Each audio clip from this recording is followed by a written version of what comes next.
Hello viewers, আসসালামু আলাইকুম। Welcome back to my channel Muktaz kitchen.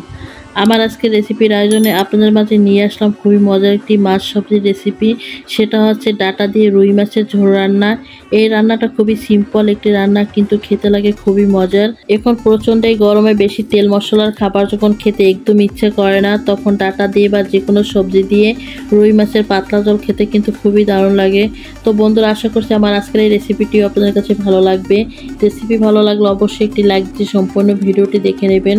তাহলে চলুন কিভাবে ডাটা দিয়ে রুই মাছের পাতলা ঝোল রান্না করতে হয় সেটা আমরা দেখে নিই। আজকের রেসিপির জন্য এখানে আমি নিয়েছি মাঝারি সাইজের একটি রুই মাছ, আর মাছগুলো আমি লবণ লেবু দিয়ে খুব ভালো করে পরিষ্কার করে ধুয়ে নিয়েছি।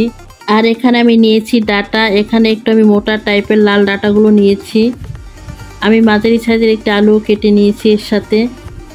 তো এখন প্রথমে আমি মাছগুলোকে হলুদ মরিচ আর লবণ দিয়ে মেখে নিচ্ছি। তো মাছগুলো আমি খুব ভালো করে হলুদ লবণ দিয়ে মেখে নিয়েছি। এবার এগুলো আমি ভেজে নিব। চুলায় একটি ফ্রাই প্যান বসিয়ে আমি সামান্য তেল দিয়ে দিচ্ছি মাছ ভাজার জন্য। তো তেলটা যখন গরম হয়ে আসছে, এখন আমি মাছগুলো ভাজার জন্য দিয়ে দিচ্ছি। তো আমি সব মাছগুলো এক এক করে দিয়ে দিচ্ছি। সব মাছগুলো দিয়ে দিলাম।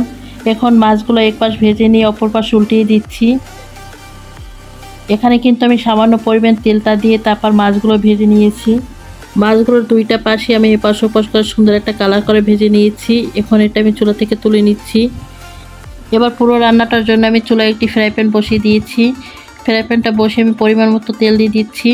তেলটা যখন হালকা গরম হয়ে আসবে, তখন দিয়ে দিচ্ছি আমি একটা তেজপাতা, আর দিয়ে দিচ্ছি সামান্য গোটা জিরা। জিরা তেজপাতা গরম তেলে হালকা একটু ভেজে নিয়েছি। এখন দিয়ে দিচ্ছি আমি 1 কাপ পরিমাণ পেঁয়াজ কুচি। তো পেঁয়াজটা আমি হালকা একটু লালচে করে ভেজে নিব, বেশি ব্রাউন করে বা বাদামি কালার করে ভাজবো না। পেঁয়াজটা খুব ভালো করে ভেজে নিয়েছি। এখন দিয়ে দিচ্ছি আমি 1.5 চামচ রসুন বাটা, আর দিয়ে দিচ্ছি আমি 1/2 চামচ আদা বাটা। এবার এই আদা রসুনটা আমি খুব ভালো করে ভেজে নিব, যাতে আদা রসুনের যে একটা কাঁচা ঘ্রাণ আছে সেটা চলে যায়। তো আদা রসুনটা আমি খুব ভালো করে ভেজে নিয়েছি। ভেজে নিয়ে এখন দিয়ে দিচ্ছি সামান্য পরিমাণ পানি। পানিটা দিয়ে আমি খুব ভালো করে নেড়েচেড়ে মিশিয়ে নিচ্ছি।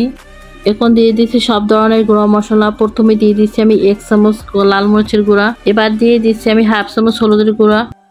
এখন দিয়ে দিচ্ছি 1/2 চামচ ধনিয়ার গুঁড়া। এবার দিয়ে দিচ্ছি আমি 1/2 চামচ ভাজা জিরার গুঁড়া। এবার এখানে দিয়ে দিচ্ছি আমি স্বাদ মতো লবণ। এবার মশলাগুলো খুব ভালো করে আমি মিশিয়ে নিচ্ছি। মশলাগুলো খুব ভালো করে মিশিয়ে নিয়ে এখন এই পর্যায়ে আমি চুলার তাপটা একটু মিডিয়াম রেখে তারপর মশলাটা খুব ভালো করে কষিয়ে নিচ্ছি। এই মশলাটা কিন্তু খুব ভালো করে কষিয়ে নিতে হবে। মশলাটা যতটা ভালো করে কষিয়ে নেবেন, এই তরকারিটা খেতে কিন্তু তত বেশি ভালো লাগবে। তো মশলাটা আমি খুব ভালো করে কষিয়ে নিয়েছি, আর তেলটা উপরে ভেসে আসছে। এবার দিয়ে দিচ্ছি আমি কেটে ধুয়ে রাখা ডাটা আর আলুগুলো। এখন এই ডাটা আর আলুগুলো মশলার সাথে খুব ভালো করে মিশিয়ে নিচ্ছি। মিশিয়ে নিয়ে আমি ঢাকনা দিয়ে ঢেকে এগুলোকে কষিয়ে নিচ্ছি। তো একবার আমি ঢাকনাটা তুলে ডাটাগুলো আবার ভালো করে নেড়ে চেড়ে মিশিয়ে নিচ্ছি। তারপর আবার আমি ঢাকনা দিয়ে ভালো করে এগুলো কষিয়ে নিব। এই তো আমি ডাটা আর আলুটা প্রায় 6 থেকে 7 মিনিট সুন্দরভাবে কষিয়ে নিয়েছি, আর আমার এই ডাটাটা কিন্তু খুবই সুন্দরভাবে কষানো হয়ে গেছে। এই মশলাটা আর এই তরকারিটা আপনারা যতটা ভালোভাবে কষাবেন, এটা কিন্তু খেতে ততই বেশি ভালো লাগবে। এখন এখানে আমি দিয়ে দিচ্ছি পরিমাণ মতো পানি। এখানে আমার পরিমাণ বুঝে পানিটা দিয়ে দিয়েছি, তবে আপনারা আপনাদের পরিমাণ বুঝে পানিটা দিয়ে দেবেন। যতটুকু পরিমাণে আপনারা ঝোল খাবেন ঠিক সেই পরিমাণে পানিটা দিয়ে নেবেন। এবার চুলার আঁচটা হাইতে রেখে ঢাকনা দিয়ে ঢেকে দিব, আর ঝোলে বলক আসা পর্যন্ত আমি অপেক্ষা করব। এই তো খুবই দারুণভাবে ঝোলটা বলক আসছে। এবার দিয়ে দিচ্ছি আমি ভেজে রাখা মাছগুলো। তো মাছগুলো দিয়ে আমি মিশিয়ে দিচ্ছি ডাটার ঝোলের সাথে। এবার ঢাকনা দিয়ে ডেকে 15 থেকে 20 মিনিট এটা আমি রান্না করে নিব, ডাটাটা সিদ্ধ হয়ে না আসা পর্যন্ত। তো ঠিক 20 মিনিট পর আমি ঢাকনাটা তুলে নিয়েছি, আর অফ ক্যামেরায় আমি কয়েকবার ঢাকনাটা তুলে নাড়াচাড়া করে দিয়েছি। আর এ পর্যায়ে কিন্তু ডাটাটা খুব সুন্দরভাবে সিদ্ধ হয়ে গেছে। তো আমি খুব ভালো করে নাড়াচাড়া করে দিয়ে এখন উপর থেকে দিয়ে দিচ্ছি সামান্য ধনিয়া পাতা কুচি। ধনিয়া পাতাটা কুচি দিয়ে আমি খুব ভালো করে মিশিয়ে নিচ্ছি।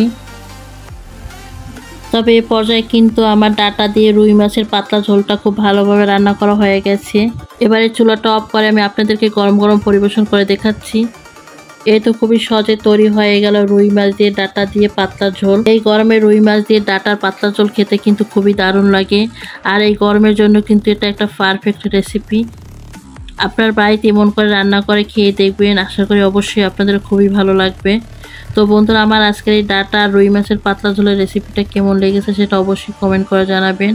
আর আমার এই রেসিপিটির কোনো অংশ আপনাদের কাছে এতটুকু ভালো লেগে থাকলে অবশ্যই লাইক শেয়ার করে দিবেন। আর নতুন বন্ধুরা আমার চ্যানেলটি যদি এখনও সাবস্ক্রাইব করে না থাকেন তাহলে অবশ্যই সাবস্ক্রাইব করার পাশে থেকে যাবেন। তো বন্ধুরা, আজকে এই পর্যন্ত সবাই ভালো থাকবেন, সুস্থ থাকবেন, সবাই সবার জন্য দোয়া করবেন। আল্লাহ হাফেজ।